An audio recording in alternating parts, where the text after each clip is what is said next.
नमस्कार दोस्तों, मेरे सबसे ज़्यादा व्यूज़ मेरा लास्ट टाइम का जो रेरा का वीडियो है उसके लिए आए। उसके लिए बहुत बहुत शुक्रिया। और बहुत सारे व्यूज़ आए और बहुत आवर्स तक देखा भी गया वो वीडियो। और रेरा के बारे में अभी भी बहुत लोगों को बहुत सारा कन्फ्यूजन है कि रेरा में आगे प्रोसेस कैसा करना है। और आपको अगर बिल्डर से आपने दी हुई अमाउंट रेम्बर्स करना है तो उसके लिए क्या प्रोसीजर है। ये बहुत सारी चीज़ें मुझे पूछी गई मैसेज थ्रू। इसलिए मैं आज का ये वीडियो बना रहा हूँ। ये वीडियो देखने के बाद मेरा वीडियो प्लीज़ लाइक और सब्सक्राइब कीजिए।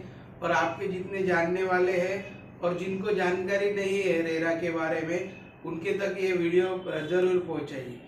तो रेरा में अगर बिल्डर से आपने जो प्रॉमिस बिल्डर ने आपको किया है, चाहे वो पोजीशन डेट का हो या अदर कुछ एम्यूनिटीज देने का हो, और वो टाइम लिमिट बिल्डर अगर पूरा नहीं कर रहा है तो वो सिचुएशन में आपको बिल्डर से पैसे रिटर्न लेना है या वो प्रोजेक्ट से आपको क्विट आउट करना है कि अभी हमें ये प्रोजेक्ट में उसने कॉन्ट्रैक्ट जो है, जो एग्रीमेंट फॉर सेल बनाते हैं जब रेरा प्रोजेक्ट में जाता है कोई कस्टमर, तो वो जो एग्रीमेंट में लिखे हुए कोई भी कंडीशन को अगर बिल्डर सेटिस्फाइड नहीं करता है या पूरा नहीं करता है तो जो घर खरीदार है, उपभोक्ता, उसको पूरा राइट है कि वो प्रोजेक्ट से वो उसने दिया हुआ अमाउंट विड्रॉ कर सकता है।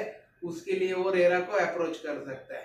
अभी उसके लिए क्या प्रोसीजर है उसके बारे में डिटेल जानते हैं। अगर कोई बिल्डर दी हुई टाइम लिमिट से उसका प्रोजेक्ट कंप्लीट नहीं कर रहा है और फ्लैट उपभोक्ता जिसने फ्लैट बुकिंग किया है उसे फॉर एग्जांपल बिल्डर ने डेट दी थी जुलाई 2023, लेकिन कुछ कंडीशंस या कुछ प्रॉब्लम आने की वजह से वो बिल्डर से वो प्रोजेक्ट कंप्लीट नहीं हो रहा है, तो वो चाह रहा है कि वो प्रोजेक्ट वो किसी और दूसरे बिल्डर को हैंड ओवर करे कंप्लीशन के लिए। तो उसके लिए उसको जो 2/3 अलॉटी रहते हैं, यानी जिसने फ्लैट बुकिंग किया है एक बिल्डिंग में उसका 2/3 अलॉटी का परमिशन लेना पड़ेगा। और वो परमिशन अप्रूव होने के बाद ही वो बिल्डर वो प्रोजेक्ट से हट के कोई दूसरा बिल्डर को वो प्रोजेक्ट दे सकता है। तो ऐसा सिचुएशन में अगर आपको बिल्डर आपका कंसेंट लेने के लिए बुलाएगा कि मुझे ये प्रोजेक्ट का काम मेरे से नहीं हो रहा है, मैं किसी दूसरे बिल्डर को अप्रोच कर रहा हूँ, तो आप आपका कंसेंट दीजिए। अगर आप मेंटली प्रिपेयर नहीं है, आपको बिल्डर पे भरोसा नहीं है, तो वो कंसेंट पे आप साइन मत कीजिए। और जो 2/3 का जो कैपेसिटी या मेजोरिटी चाहिए बिल्डर को प्रोजेक्ट हैंडओवर के लिए, तो वो कंसेंट को आप दीजिए मत बिल्डर को। तो आप अपना पैसा जो दिया है प्रीवियस बिल्डर को वो निकालने के लिए आप रेरा अथॉरिटी को अप्लाई कर सकते हैं। रेरा अथॉरिटी के लिए अप्लाई करने के लिए आपको एडवोकेट थ्रू, लीगल प्रैक्टिशनर के थ्रू जो रेरा का फीस है स्पेसिफाइड, वो फीस पेड करके एज अ जो प्रोफेशनल लॉयर या एडवोकेट है उनके थ्रू जाइए।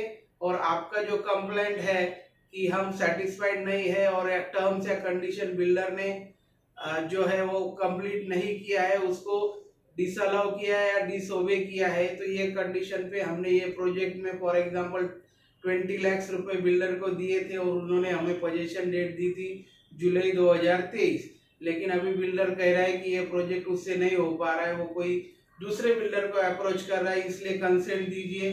जो 2/3 अलॉटी का रेरा में स्पष्ट रूप से दिया गया है कि 2/3 अलॉटी जब कंसेंट देंगे तो ही वो प्रोजेक्ट कोई दूसरे बिल्डर की तरफ जा सकता है।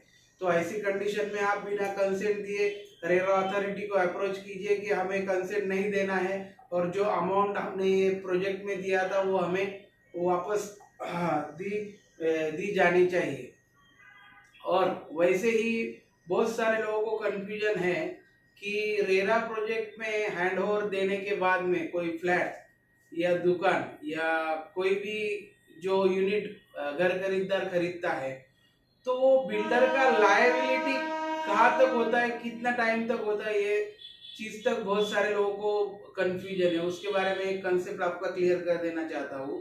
As per RERA provision, position देने के बाद अगर आपके फ्लैट या शॉप में कुछ स्ट्रक्चरल डिफेक्ट है, कुछ कॉलम बीम का इश्यू है या क्वालिटी इशू है तो पोजीशन देने के 5 साल तक बिल्डर का लायबिलिटी है in case of structural defect और इन क्वालिटी डिफेक्ट। वो डिफेक्ट है तो पोजीशन देने के 5 साल तक बिल्डर की लायबिलिटी है कि वो जो स्ट्रक्चरल डिफेक्ट या क्वालिटी इशू है उसको रिपेयर करके वो कस्टमर को हैंड ओवर दे।